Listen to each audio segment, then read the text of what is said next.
Right, so a few days ago, obviously, I made the video on Mouse P.I for Hire, my first like 20, 30 minutes, I want to say, playing it. I made a video out of a whim and said, this is probably one of my favorite games, and that has not changed. I have finished the game. I'm on my second playthrough, going for all the achievements and just all the cleanup work from stuff that I've probably missed or just failed to do in the first playthrough. But um, if anyone knows anything about IGN, they know that IGN is a very controversial review.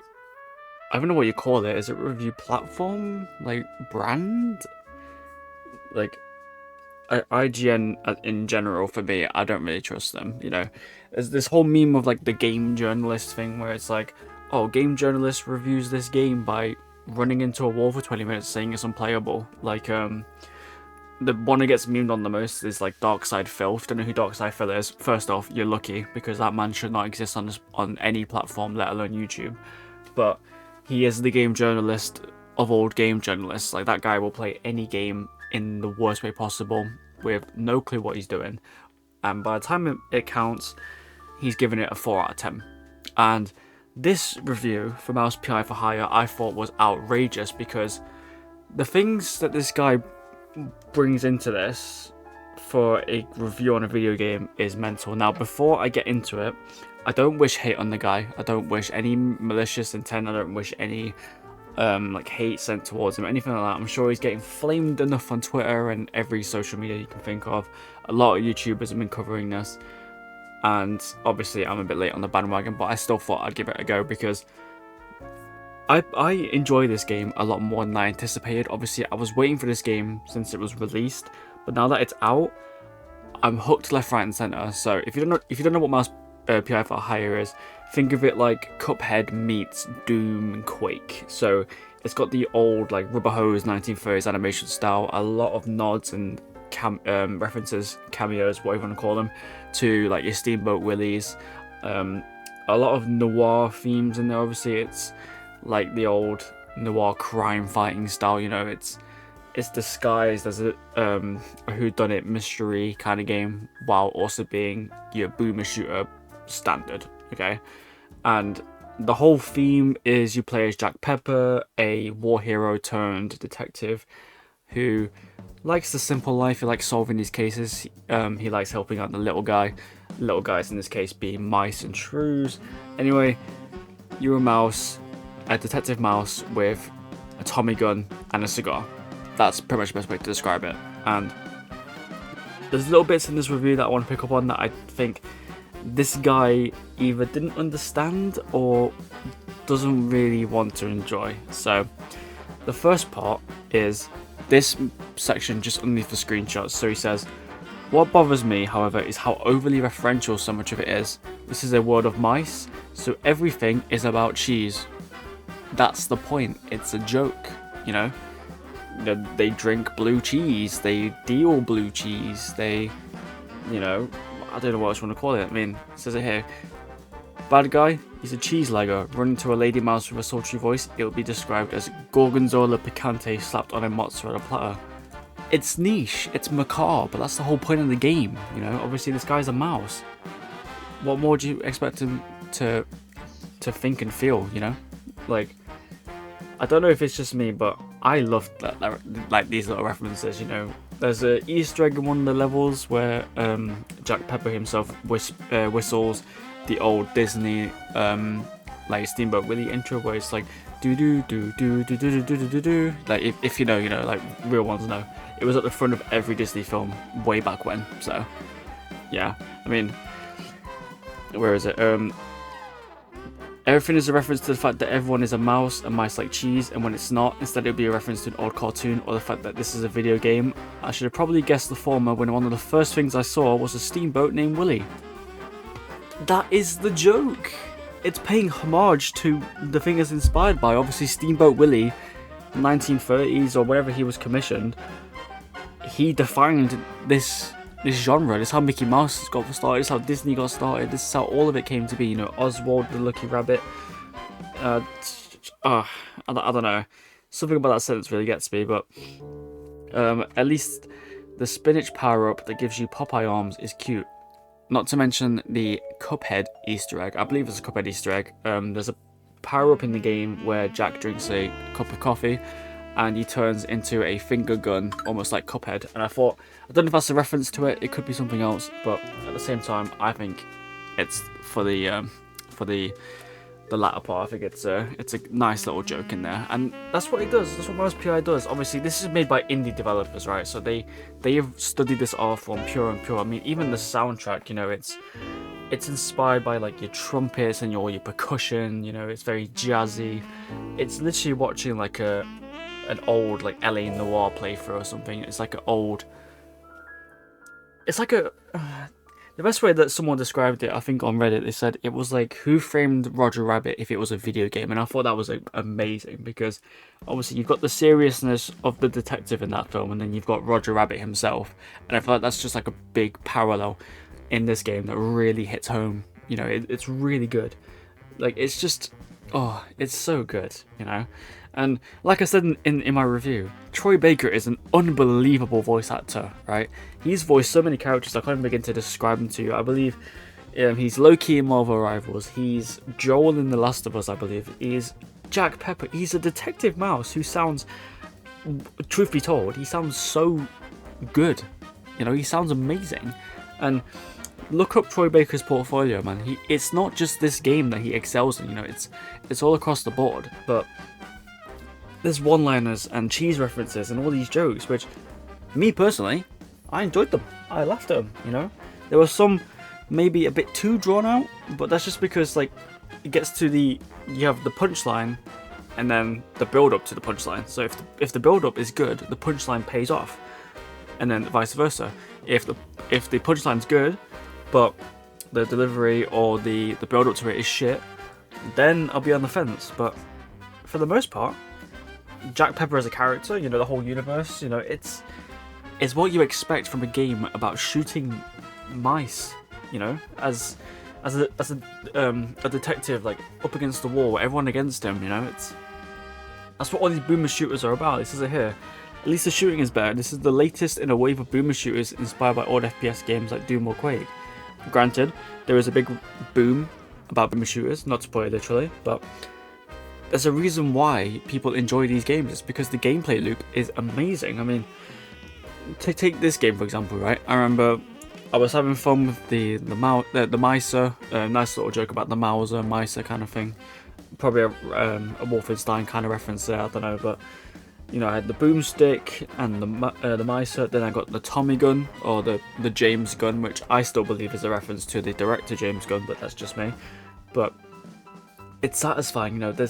It's every game, right? The best game that I can describe this for, shooter wise, is Serious Sam, right? So in Serious Sam, people came up with a formula very quickly about which weapon is best for killing certain enemies. So for example, for the clear skeletons, it was a double-barreled shotgun, harpies, Tommy gun, mechanoids, rocket launcher, or a sniper, depending on what difficulty you're playing on.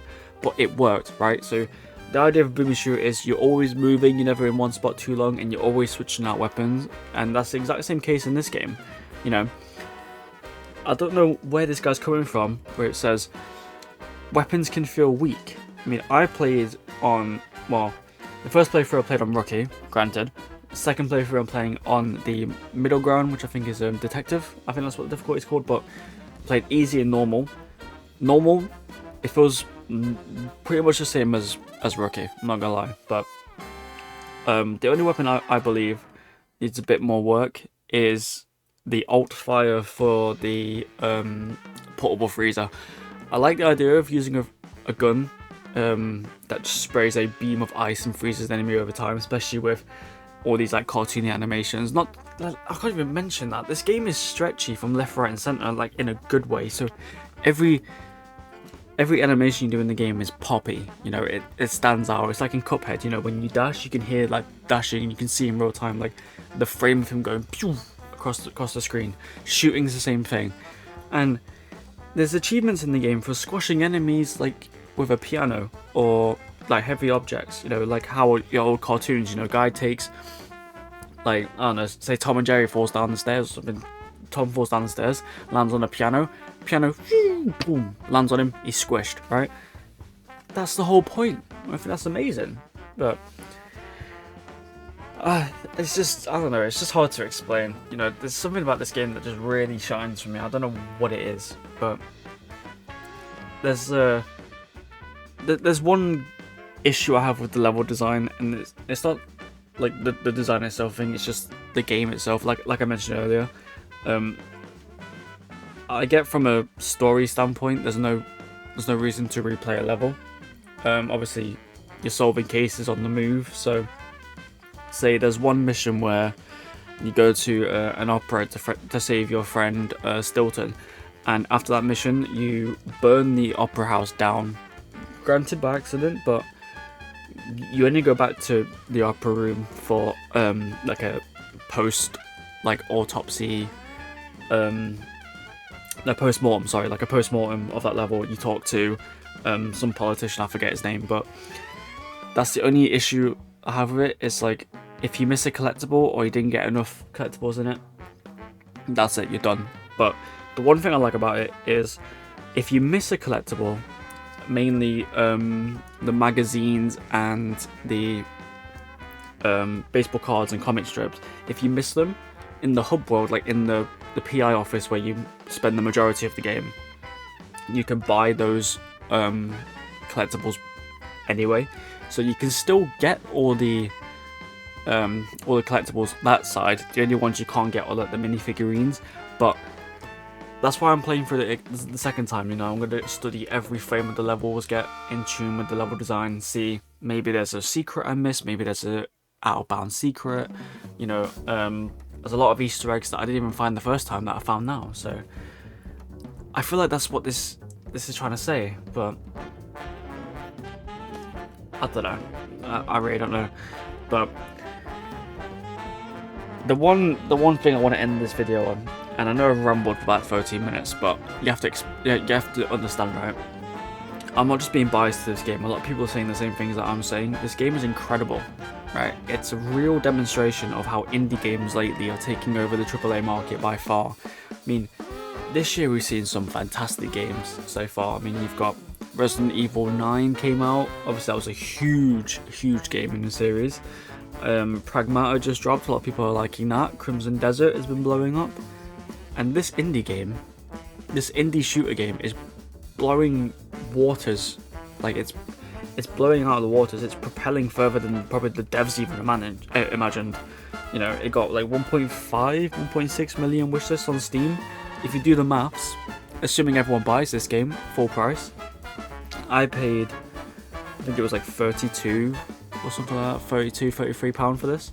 So it's at least 4 million, like, unless I can't count, but 33 people buying, 1.6 million people buying a game at 33 quid.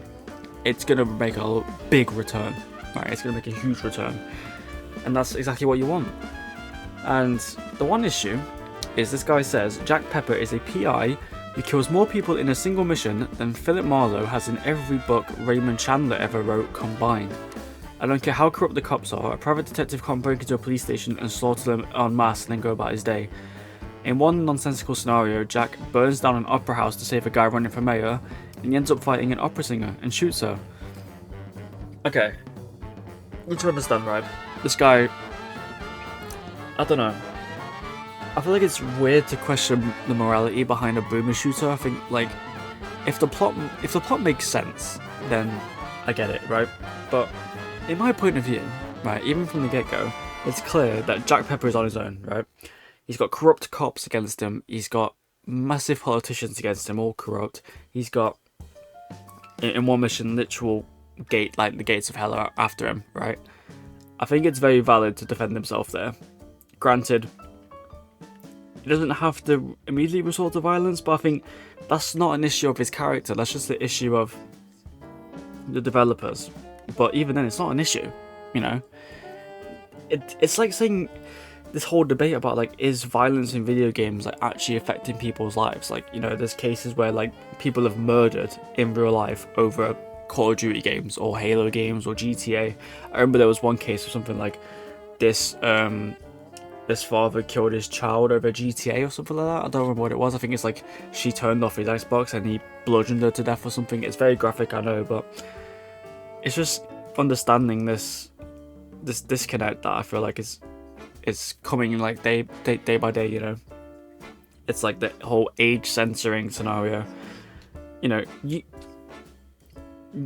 you know what you're paying for, right? You're paying for a game where you're playing an FPS. An FPS game usually just doesn't give you much detail. It's just there's a story, there's bad guys, good guys, shoot them, you win. Right? That's the whole formula. It's like Call of Duty. There's one terrorist organization or there's one corrupt leader. Eventually you get around to killing him. I don't know why it jumped down there, but it's the same thing, right? It's I don't know, but before I ramble even more, right, I'm gonna just read the review scoring, right? So I've pretty much touched on the bulk, or like the main points that everyone's picking out about this review. Mainly about how there's too many references and that the shooting is too violent. There's too many cheese references. It's not realistic enough by the sounds of it. You know, it's just something. It really is. So the guy gave it a 6, saying it was okay, right? Now, me personally, bias aside, if you still want to play this game, it is still a very responsive, very fun, very niche, very unique boomer shooter, right? There's not a lot of games that can make this style and turn it into something really good, right? This is why Cuphead works so well. Obviously, a lot of people didn't expect Cuphead to even blow up the way it did. I mean, maybe I'm thinking wrong here, but Cuphead came out, people were drawn by the rubber hose animation. You know, every frame was stretchy. You know, there was chaos and there was colour flying through every section of it, right? The music was a 10 out of 10. The boss fights, 10 out of 10. Run and gun levels, arguably not my strongest part of Cuphead, but I still loved it. I still play the game to this day. And Mouse P.I will do the exact same. I believe I will get all the achievements and I will still, you know, every now and then, you know, if I fancy, you know, sitting back, playing a few levels of P.I, I'm going to do it, right? It's a wonderful game. And Will Borger over here gave it a 6, and he says, it's an amusing enough FPS if you just want to blast some cartoon mice and not think about it too hard, but its haphazard marriage of noir storytelling and boomer shooter action are at odds in uncomfortable ways that weaken both aspects. Now, like I said, I don't want to bring hate to the guy, but the Steam reviews say otherwise. That's all I'm going to say.